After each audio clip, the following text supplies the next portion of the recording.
Okay, are we live? Oh, All right, there.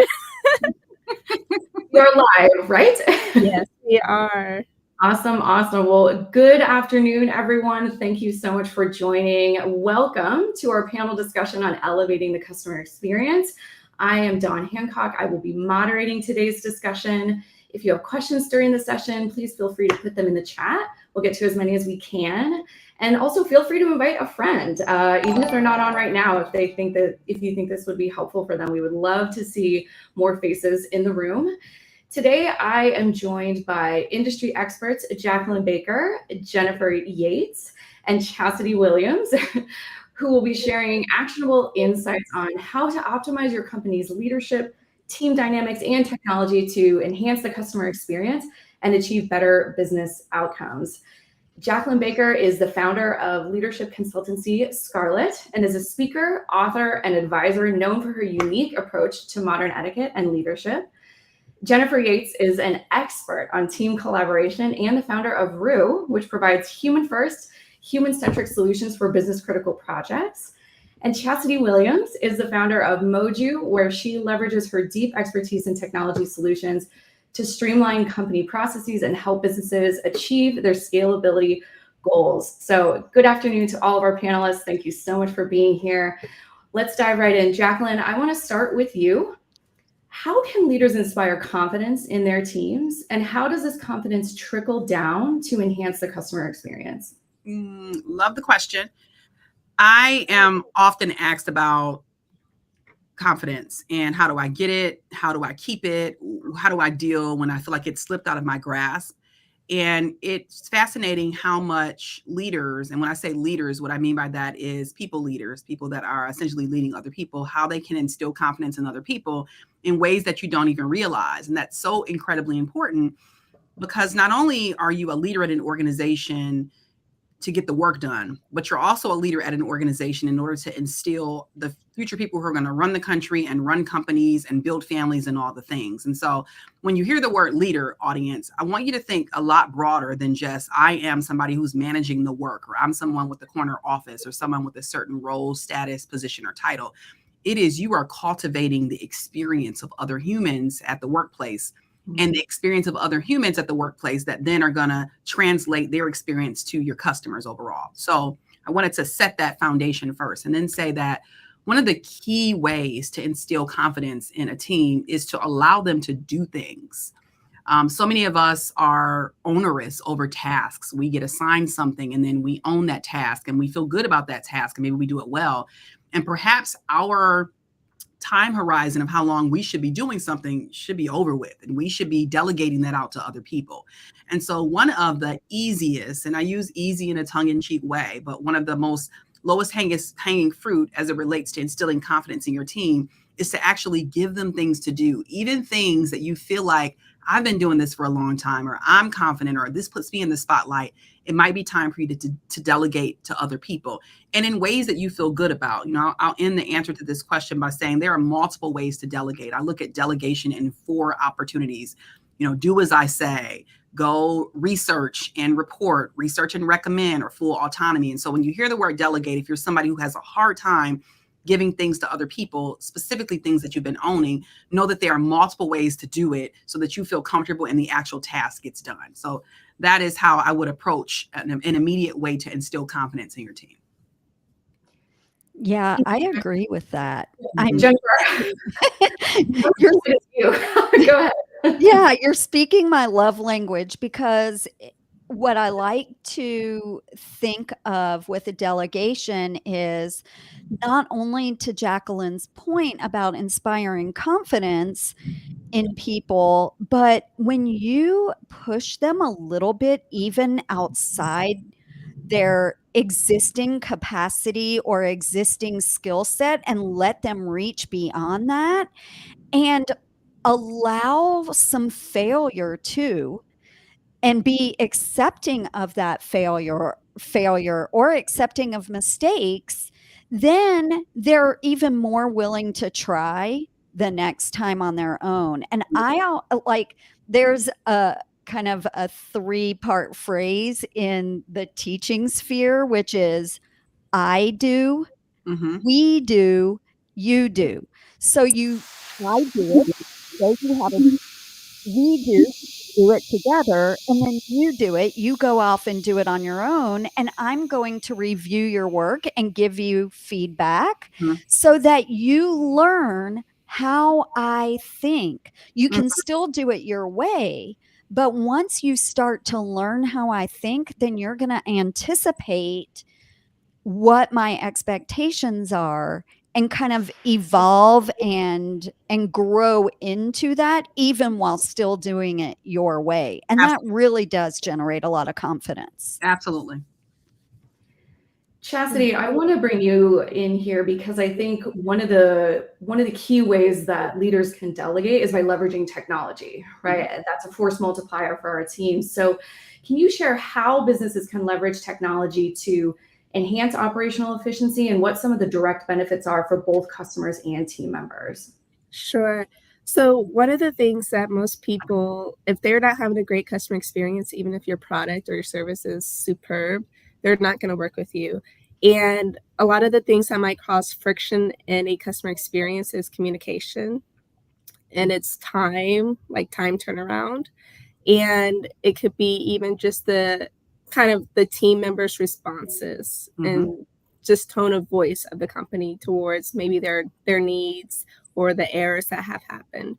And a lot of times that people can kind of deviate from the path of destruction with the customer service is implementing like a feedback loop channel. So some like a form even to be able to, people can send their complaints or compliments or anything to you, and that form is connected to some other tools that automate responses to them. Like a simple chat on a website can maybe help you sell a product or address a customer's need. It could also help you bring in more customers by just promoting something else on your website.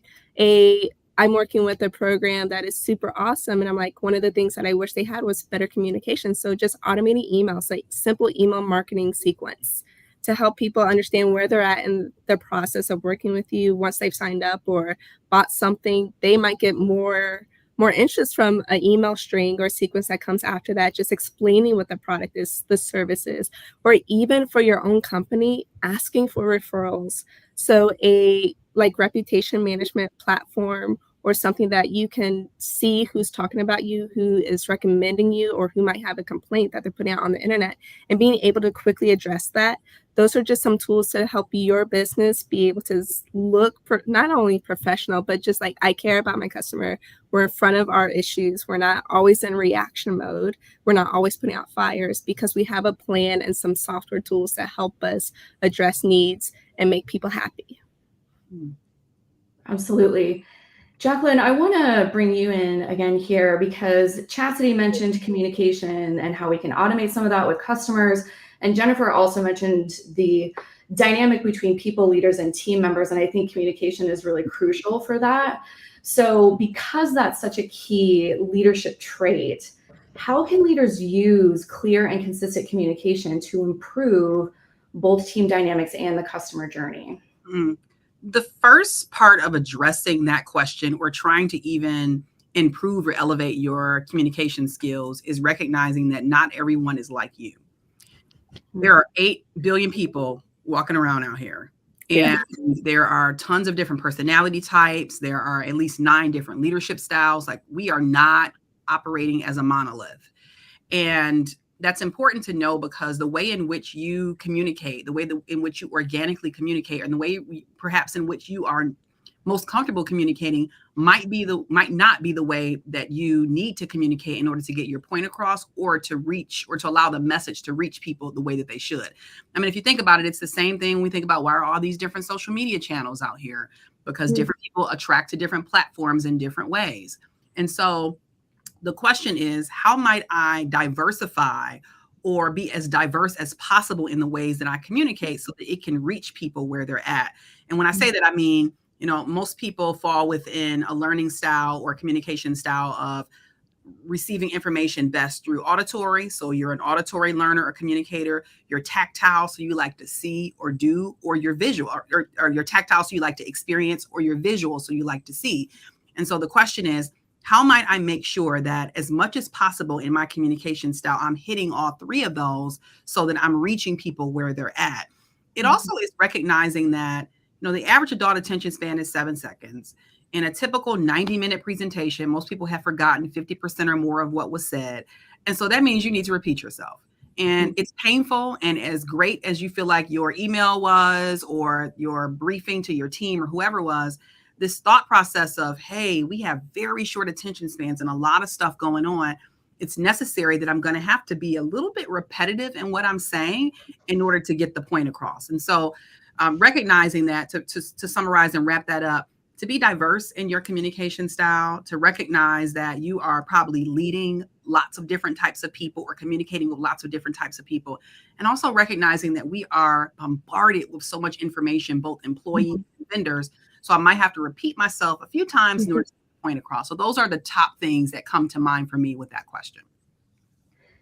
Jennifer, I'd love to hear your thoughts on how you tailor processes to accommodate the different personalities and the different dynamics and the diverse teams that we hopefully all have, in addition to different working styles, right, that we also see within a team, and what effect that can have on customer satisfaction when those processes are tailored to a team. Yeah. So if it, just like Jacqueline said, there are a diversity of communication styles, there's also a diversity of work styles, and getting into a team or an individual's mindset on how they best work. So, I mean, it's very similar to what Jacqueline said about, learning styles and communication styles. There are those people who learn best or work best through hearing something. There are people who learn or work best through just jumping in and doing it. There are people who learn best or work best through visualization. And so if you are trying to formulate a process or a plan, you have to present that information first in different ways, number one. Number two, one of the very first things I ever do before, forget the process, forget the plan, push that aside. I say this all the time. Anyone who talks to me outside of, this or anywhere, I always say that I start with the people. So I interview individual team members. How do you work best? What is working well for you right now? What is not working well? Because I can tell you the people doing the work, they have opinions, they have insights, they know what's going on way better than someone kind of overseeing or at that umbrella level, kind of overseeing the whole thing and taking more of the forest picture instead of the trees. So I get in and ask the team what is working and what isn't on an individual level. I collect all that information, it's data, and then I use that information to formulate a plan or a process. And if someone tells me a bit of information that I cannot incorporate into a plan or process, I let them know I couldn't incorporate your idea XYZ, but here's why. Number one, number two, number three. And I put that in my back pocket to try to work on later. So not only am I incorporating what I've heard, but I'm communicating with people to let them understand that their ideas, even if not incorporated into the process, are still really important and matter, because they are and they do. Now, how does that help with customer service or the customer experience is when you involve a team in the creation of the plan or the process.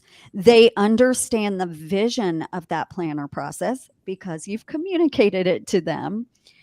They are on board then, and understand that vision. They understand the process. They've been included from the get-go. Therefore, they're more willing to implement on the company's behalf according to that vision and according to the process. So it's kind of going back to the I do, we do, you do.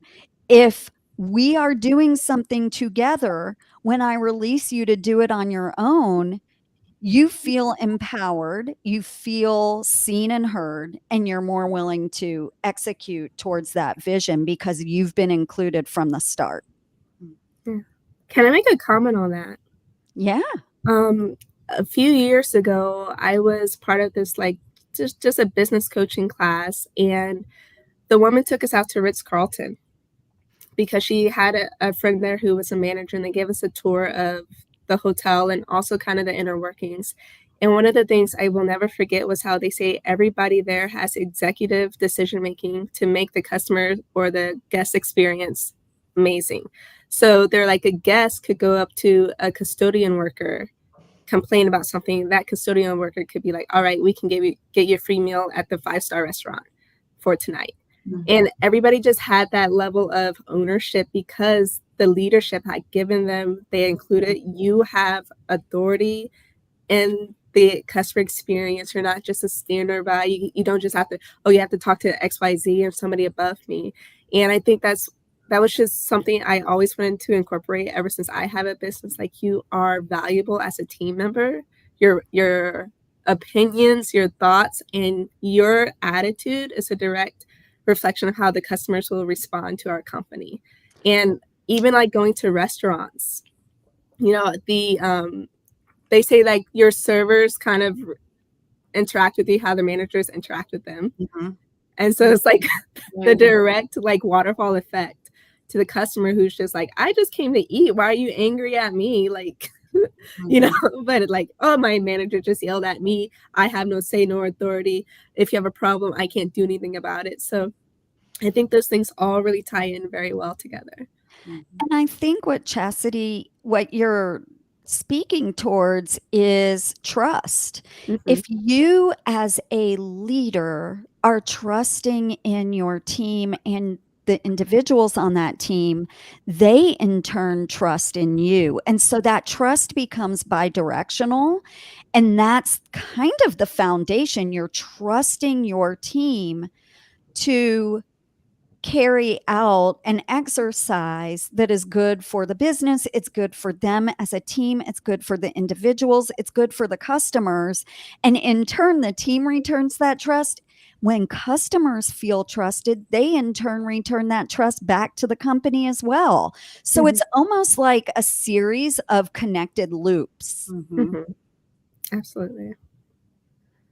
Jacqueline, I want to bring you in here because I think one of the key attributes of what Chasity and Jennifer were talking about is adaptability, right? Because ultimately we're talking about new processes, change. And so how can adaptable leaders better respond to customer needs and improve the overall customer journey?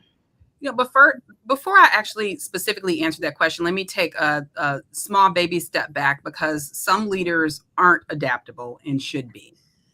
And that's a lot of times where trouble starts, is when leaders or humans or people in general choose to not embrace the reality of change. Because when we choose to not believe that change is constant, then we choose to not be adaptable. And then we ultimately are choosing to be left behind, right? On lots of different fronts. And so first, before we talked about the adaptable leader, I did just want to say, if you are not someone who's embracing adaptability, if you're not someone who's embracing change, if you're not someone who's embracing innovation, it is time. And it is not time because it is the newest buzzword, or Google talks about it, or Apple talks about it, or any of that. It is because we are a $1 billion year world, meaning the world's been around for a long time. And the one thing that I know to be true in the many billions of years is that the world and the earth has been constantly changing. And so it's a little naive of us in 2024 to believe that, here I come here, and all of a sudden my job's not going to change and my business isn't going to change and my systems aren't going to change, because they are. Like, it's been proof points throughout the years that change is happening. So that's number one, is let's get on board and not wait for change to happen, but to expect it to happen.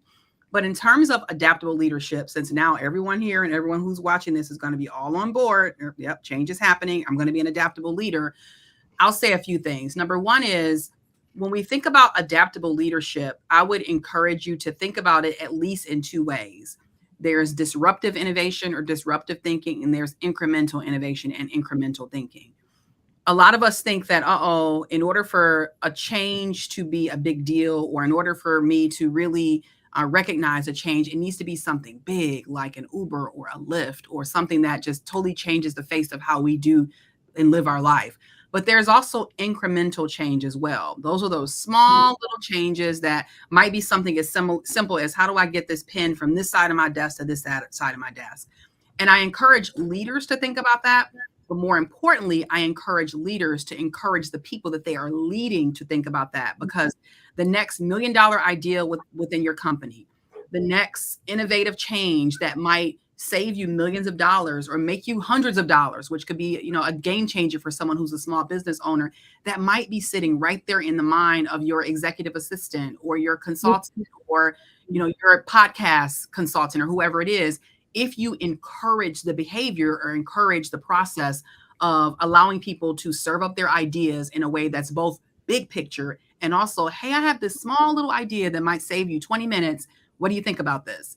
And so adaptable leaders, number one, need to embrace that they should be adaptable. But number two, encourage the behavior in their workplace and also with the people that might be serving them from a consulting or a contract capacity as well. Jennifer, I was bringing you in. Oh, sorry, Chastity, go ahead. Well, actually, Jacqueline touched on something very amazing, because another avenue of something that can really disrupt your company, bring in, is customer surveys. Being able, customers will tell you what they want. And if you don't have a roadmap or kind of like a bucket that people can suggest, then you might be missing out on a lot of change in your company that will be beneficial. It can make sense and it can bring in more money. So simple, like, if you guys have heard of customer satisfaction.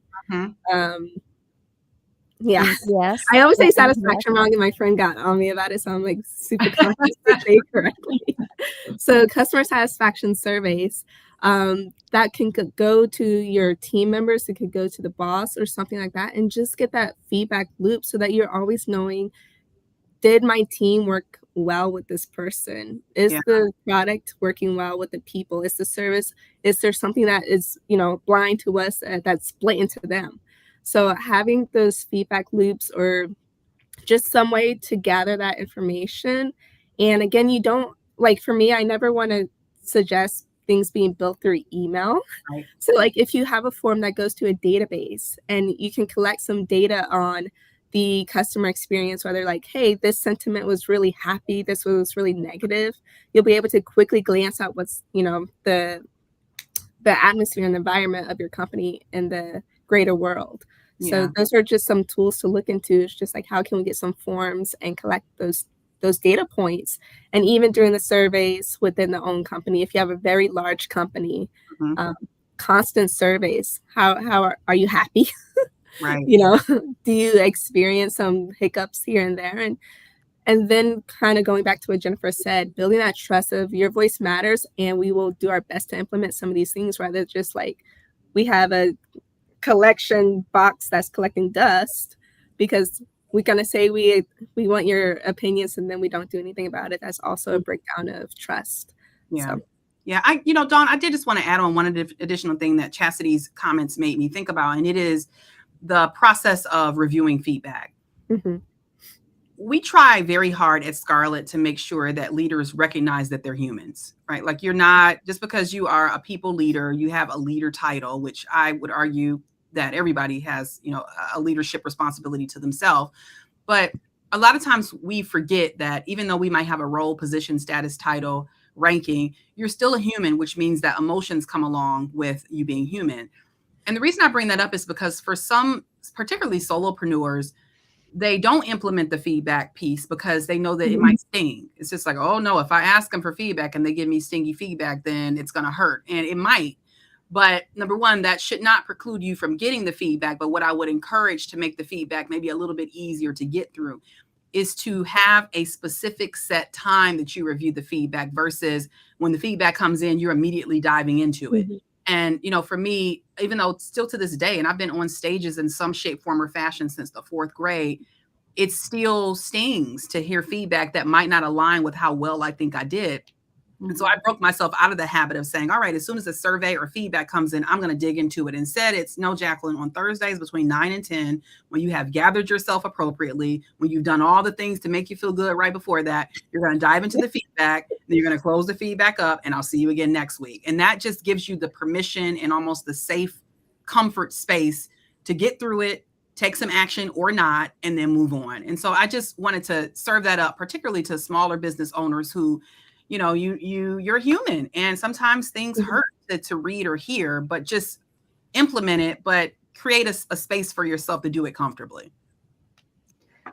Yeah, Jacqueline, you went exactly where I was going to go. And so I want to take that a little bit further and bring in Jennifer and talk about some best practices for when the feedback stings. How do you communicate that to a team, implement that change, overcome that resistance and some of those emotions that Jacqueline was speaking to? And then Jacqueline, I want to hear the leadership side of that as well. But yeah, for a team, I would say basically that feedback, as Chasity said, is a data point.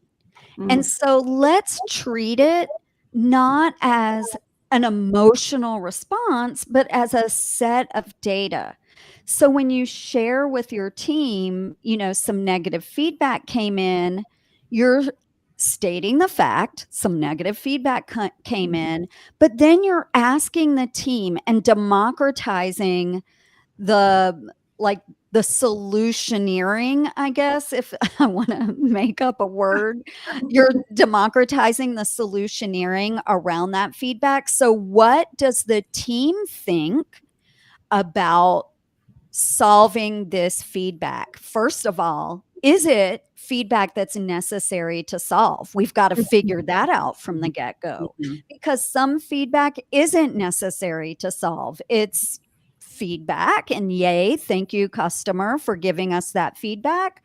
We're going to put it on the wish list, or we're going to file it, you know, thank you. But some feedback is solvable and needs to be solved.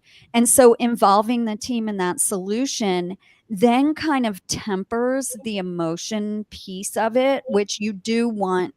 I mean, everyone's probably going to have some little, you know, a negative feedback could be like a little bit of a thorn in your side.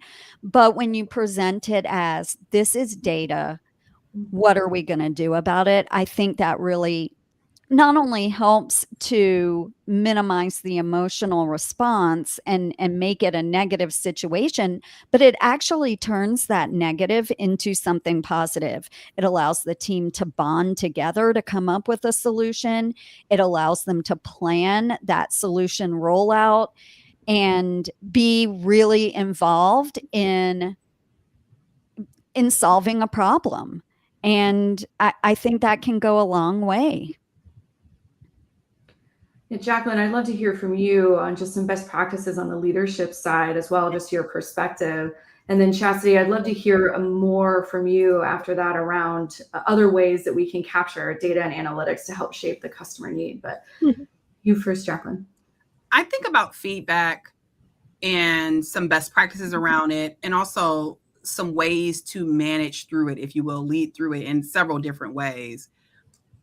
The first way is to ensure that you set the context with your team, or even, you know, when I say team, that team could be somebody that's directly reporting to you, or even, you know, a virtual assistant, a client contractor that you have. You know, these are all people that are a part of your team. It is to set the context around them understanding why feedback is so important, right? And also ensuring and letting them know that there's some feedback we're going to do stuff with. There's some feedback that's just data, right? It's just mentioned a second ago. But I think that one of the best ways and one of the best practices that you can ensure that the team is involved with whatever we're going to do next with whatever feedback was given, that feedback that you decided you're going to do something with, is to ask collectively for the team to weigh in on what we should do with this thing that we need to do something with, right? And I am often a huge fan of the 1-3-1 approach. I offer up the 1-3-1 approach hugely to teams who find themselves stuck, for leaders who find themselves in this wheel of having to tell people what to do all the time. And people say, I don't know the answer to that, or I don't have any solutions, or I don't have any ways to think differently. Is if you get a piece of feedback that we know is impacting the team, impacting the company, and we got to do something about this, let's implement our 1-3-1 approach. What's this one issue that we're having? Just one, not 5 or 6, one of them. What are 3 viable options to solve for this with research? And you can deploy this out to everybody on the team. Everybody come back with 3 viable options with research, and then what's one recommended solution out of that. That allows, number one, a catalog of different options and solutions to whatever that feedback or that issue is. But more importantly, what it allows is, back to the very first question that we kicked off with, it allows a team to feel involved. It allows a team to feel a bit of trust, especially if you pick someone's recommendation. And it's not just saying, here's what we're going to do, everyone go do this. We democratically decided this is the direction that we're headed in. And so I will say that I find that this 1-3-1 approach often works best individually, because you'll still end up with a pool of different recommendations and you can only choose one. But if it's individual, a person that is able to identify the one problem, have the 3 recommended solutions or the 3 viable options and the one recommended solution, and you take their recommendation, they're like, oh, I feel so empowered on this team. And you've done something else. You've implanted in them this confidence of, hey, I'm valuable here, and I can solve stuff, and people might take my recommendations. And imagine if you took it one step further and recognize them for that publicly. It just changes how somebody feels about themselves overall. So while there are lots of ways to deal with feedback, having a collective approach to solutioning around it, or at least allowing a person to feel a part of the process for solutioning, that just changes the way people feel about themselves and changes the way that you're able to solve for stuff without feeling like you got to do it all by yourself. Mm-hmm. Absolutely. Chastity, we've been talking a lot about capturing customer feedback and that being a data point that's really crucial. But I want to hear more from you around data analytics and how technology, different types of technologies, can help businesses better understand and respond to customer needs. Yeah. So I know, like, from the clients I've worked with, a lot of them don't collect a lot of data because they bigger companies have more of that big data coming through their channels. But I think for small businesses, a simple form, like if you use JotForm, and it will give you a whole table of who has submitted and what they've said. Something as simple as that, that's a data collection type of platform that you can use. And with that, you can quickly use even with Google Forms, it shows you little graphs about how many people answered yay, nay, etc. And so if you use that overall, you can be able to, as falling back on what Jacqueline and Jennifer said, get that feedback to your team or to yourself, being able to determine which one's most important. And then I would say, as Jacqueline just said, you can reward your team members. You can also reward your customers for if they pointed out something like that changed and revolutionized your company. Mm-hmm. Maybe give them some rewards, a gift or something. And there are different platforms you can use that can automate gift giving. Mm-hmm. So maybe if a customer has given feedback and referred you to like 10 other people, wow, that's a VIP, you brought in money to my company. The one platform I've used before is called AvaBot, and it's really cool. You just send them a link, and it's like they're chatting with this AI basically that's asking them, what do you like to drink? Do you have kids? Do you have dogs? Do you have cats? And then it presents to them these options of gifts, and they can either select those gifts or they can request like surprise me. And like something like that is just like, that's engaging. It's like, oh my gosh, I'm going to get a custom gift. I've been shown that I'm a valuable person. Another option one can do is with your data collection with the tools. You can maybe have something that can auto grade and auto rate some feedback. It can auto grade a customer. And I know like a lot of email marketing systems, they automatically rate how many people open. So if one person's constantly opening your emails or constantly clicking the links in your emails, it gives them a higher score. So with people like that, if you're paying attention to those metrics, even I know MailChimp has it, Constant Contact, all the basics, they have those ratings so that you can maybe put those people in a special category when you might present a special service to them. They might get one-on-one time with you, 20 minutes, free call, for just being that I can tell that you value what I bring to you. And so I want to return that gift to you. Another place I think people can just do some data collection is have a client portal. And this is major for me when I'm working with clients because, again, I hate doing anything over email. I strictly want to use that to answer a question and nothing more. So a client portal is just a place where customers can self-serve. I can go in there. If you sent me some documents and you put it there, I don't have to email you or your team about where was this document that we did 3 months ago. It's on your portal. That's me kind of being a little more callous, but that's another way that you can have your feedback loops in there. Like, how was working with us? And, after phase 1 of this project, how did that go? And it's all contained in one place where they know that they can go. They don't actually have to wait for you. If it's 10 p.m. in the night, they're not having to email you about something. They can just go to that one central place to get the information that they were looking for. So those are just some tools that somebody can use or just look at to collect the data, but also to respond to what's happening with that data. Mm-hmm. And data collection doesn't have to be like an ordeal. So Adam Grant's last book, Hidden Potential, he actually was seeking feedback as he was writing the book, and he gave parts of the book to different people, and he asked them 2 questions. Number 1, how do you rate this book 1 to 5, 5 being the best, it's awesome, 1 being, never again. And if you didn't, so that was question number 1. Question number 2 was, if you didn't rate this a 5, what is one thing that I could do to make it better?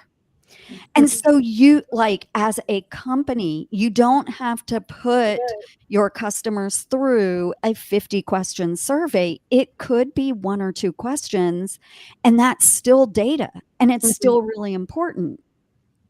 Yeah, if I can just weigh in here on 2 things that came to mind as Chasity and Jennifer were talking.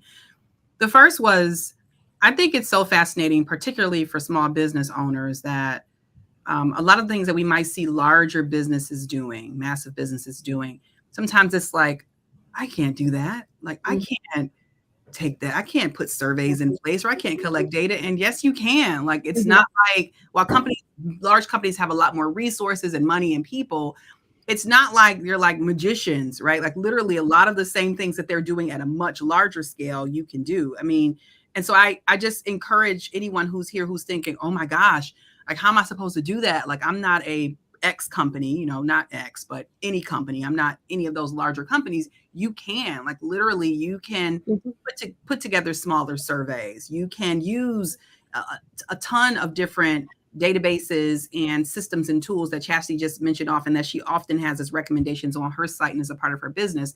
And so I just encourage anybody who may just for a second be feeling a little bit overwhelmed with like data, thinking that it doesn't have to be as big as our mind makes it out to be. And then 2, as a clean offshoot of what Jennifer just said, I happen to be a pretty loyal Delta Airlines flyer. I'm on a plane usually once a week, and I'm usually always flying Delta. And I've noticed over the years how they have streamlined their feedback in terms of customer service. If you call them, at the end, they ask you 1 question. And then 1 question is, based on the conversation, the interaction you just had with this previous agent, would you hire them if you owned a customer service company? 1 for no, 5 for yes. And that's it. Like, there is no answer 10 or 20 other questions. And since I've been with them for so long, like, I've seen over the years them narrow down their questions to just this 1 thing that I need to know. And so if anyone's thinking, I want to start to collect feedback about my experience with, or your customer's experience with me, or experience with, our associates, et cetera, perhaps just start with the one. What's the one thing that you know is so essential to what you're doing, and you could take action on that, or that will be really meaningful for you to know. So I think that those two things are just incredible value adds of either experiences that I've had or things that I've seen work well throughout the years.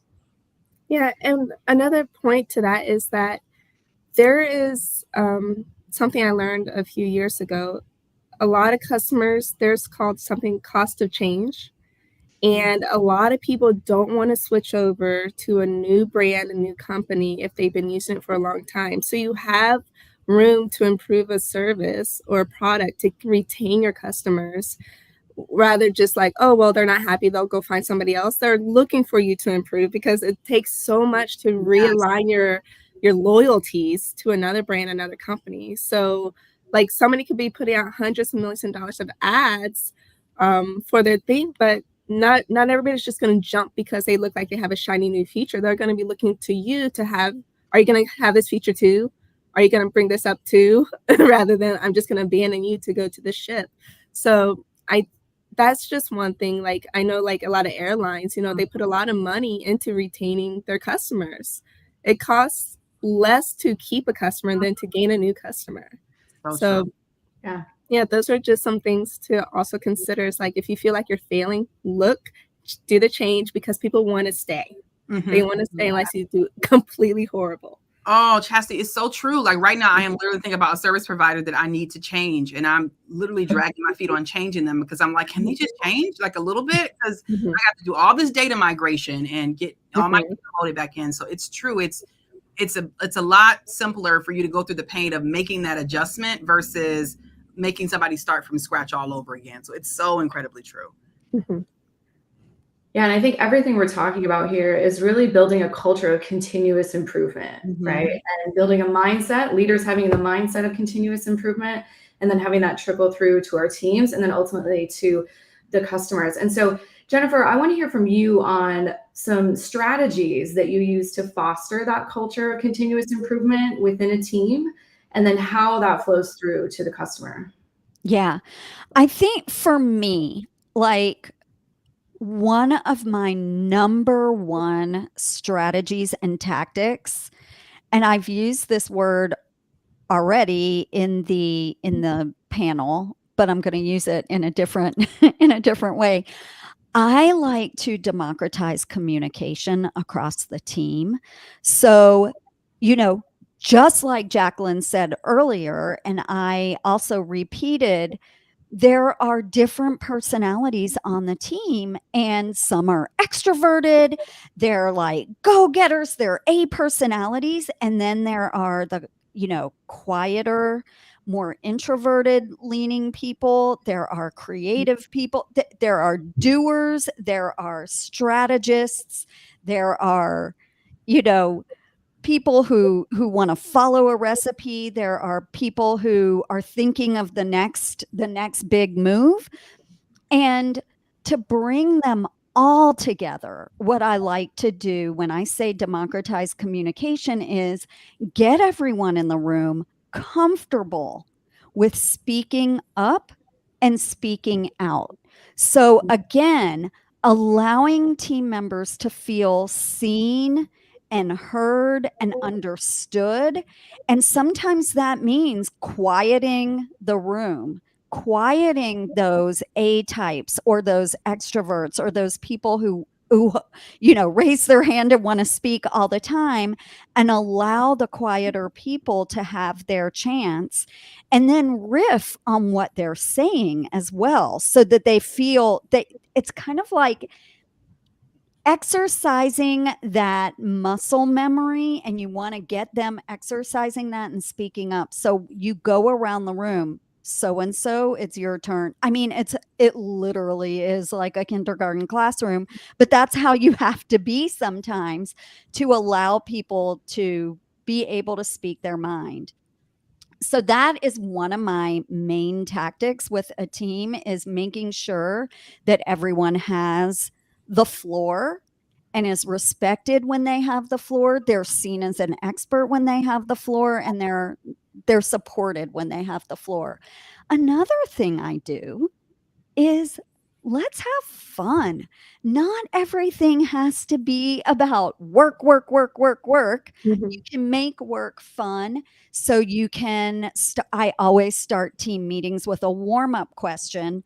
I can tell you that if you warm up with some kind of food topic, everyone is going to participate because food is a great connector.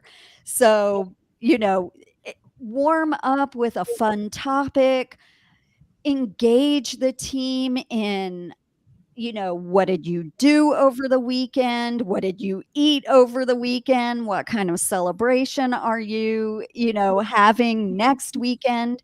Those kinds of things really make everyone comfortable with speaking up and speaking out. And now I've like gone off on a tangent and I can't even remember the question, but it was process improvement, I think, and like continuous improvement and getting back to the customer.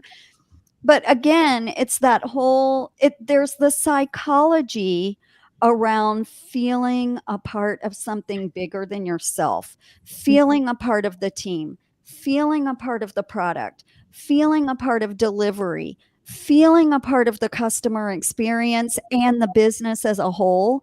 And when you get people feeling like they are a part of the community and a part of something bigger, they're going to they're actually going to desire to deliver on that and improve upon it. Yeah, Chastity, I want to get your thoughts here as we're talking about continuous improvement. Oftentimes, technology is a vector for that improvement across 100%. multiple teams, verticals, processes.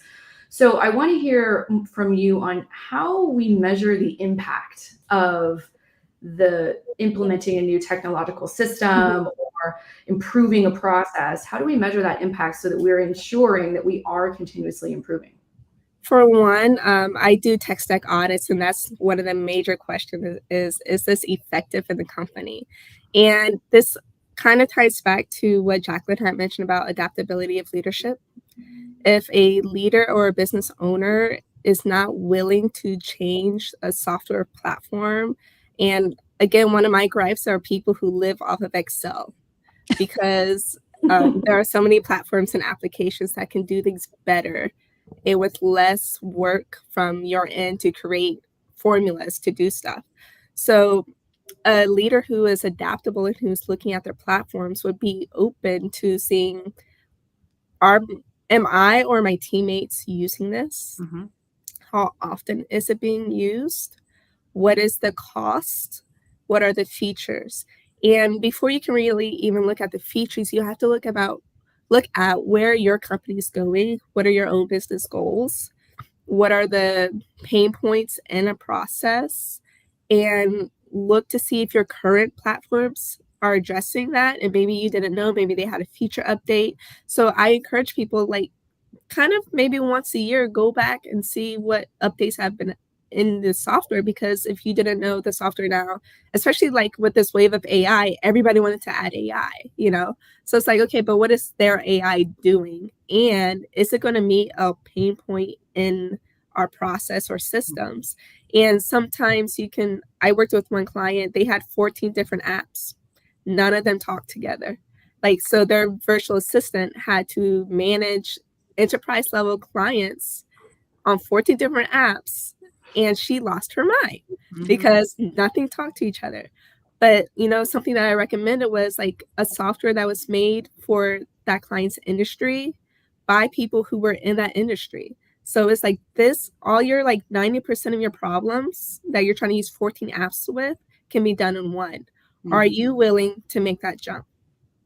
Because it's not only going to affect your revenues, it's going to affect your team member who won't feel like she needs to go MIA on the hot point of the year because it's just too much to handle. Yeah. So it's looking at, but you first, as a leader or as a business owner or manager of a department, need to understand what your process is and how you actually want it to go. And this ties back to your feedback from your clients, the feedback from your customers, and even just your own understanding. And one of the stories that I've heard before, and it was really heartbreaking because everybody knows Nokia, right? And how they had a closed down business.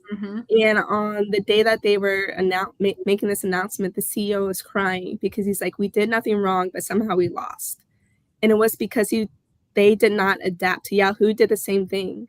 Google overtook Yahoo, who was like the #1 search engine, because Google was adaptable, it was innovative, and made quick changes according to the data that it collected. Whereas if you're a leader who wants to like, no, this is who we are, this is stagnant, you know, everybody's gonna have to adapt to me, they're gonna be like, cool, next guy, you know, like do you, but you'll see that I'm falling behind in my competition because I don't have the tool sets needed. And then some people, they look at cost. Well, how much is this going to cost me? Like, what does this change?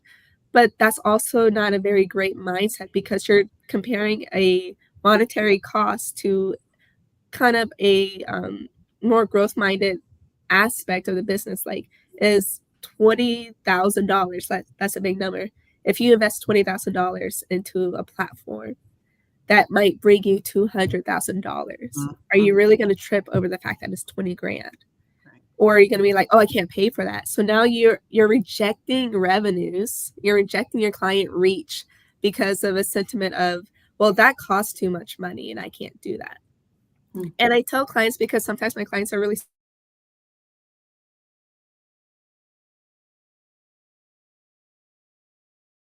all of you to do a lot more manual labor. You're going to do a lot more copy and pasting.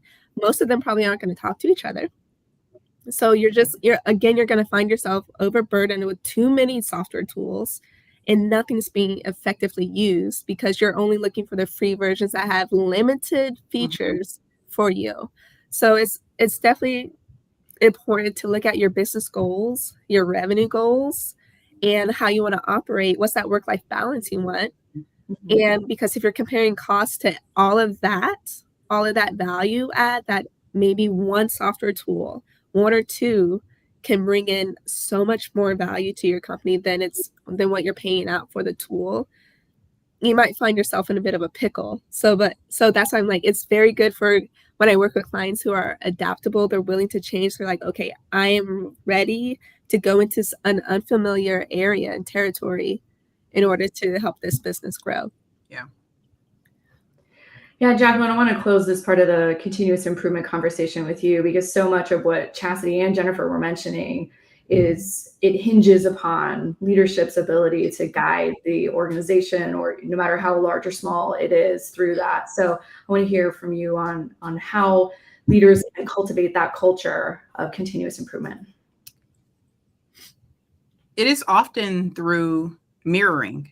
And when I say mirroring, it is often through being a role model so that people can see what continuous improvement, what vulnerability, what change, what even a mistake made looks like gracefully. And if you are a leader and you're thinking to yourself, I want to do some of that, like I really want to be a role model for that. I want to be someone that other people at an organization look at and say, oh, I see how they handled that. I would embrace you to start with varying your leadership style. There are at least 9 different leadership styles. And in my most recent book called The Unexpected Leader, Discovering the Leader Within You, I talk about 9 different leadership styles. And the reason why that's important is because a lot of times we believe that we are how we are and we must remain that way. And instead we have choice, right? Blockbuster had a choice if they wanted to change and become Netflix. Circuit City had a choice if they wanted to change and have the staying power as Best Buy.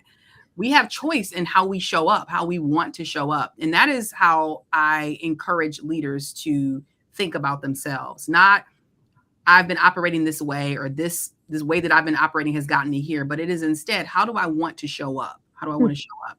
So if you are a leader that's thinking, you know what, organically or naturally, I'm autocratic. I am a do as I say kind of person. Does that serve you? Does that serve the team? Do you sometimes need to switch to be a little bit more democratic or a little bit more laissez-faire, a little bit more pace setting? There are ways that you can give yourself permission to adjust even your leadership style. And the reason why that's important is because other people are going to say, oh, I see that Kim showed up like this because this is what the situation required. And that's important because as you're continuously improving, it's constantly going to be different situations and different things that you're trying to tackle. And whatever got you here may not necessarily get you there. So continuous improvement from a leadership standpoint looks like you being adaptable, you being flexible in how you're showing up so that other people can copy and mirror that from you as well. Mm-hmm. Absolutely. Well, we have about 3 minutes left. And so I want to give each of you an opportunity to share where people can find you and some of the additional resources that you have for folks who want to take a deeper dive. So Chasity, let's start with you. For people who want to dive deeper, how can they connect with you and in what ways? All right. So one of the tools or services that I provide is a software strategy. And these are for small businesses or just starting off, or you're ready to, or you have a business idea, you want to get started off on the right foot as far as technology is concerned. It is my software strategy. It is $350. And I sit with you for an hour. You tell me exactly how you envision your business. From my own expertise, I'll ask you questions that might expand your understanding of what all is involved. Because as Jennifer and Jacqueline know, a business is more than just what you provide for your client. So if you go to this website, link.MOHJU.com/software strategy, you can see and book a time with me and we can sit down together. After the call, I'll be able to present to you a custom list of software tools that I think will really be advantageous for your business. Jennifer? You can find me. I play a lot on LinkedIn. So you can find me on LinkedIn at Jennifer A. Yates. You can also go to my website, which is workwithrou.com. And I have a podcast called Unboxing E-commerce. We would love more listens, ratings, and reviews. It's a fun podcast all about the world of e-commerce. And Jacqueline? Thank you, Dawn.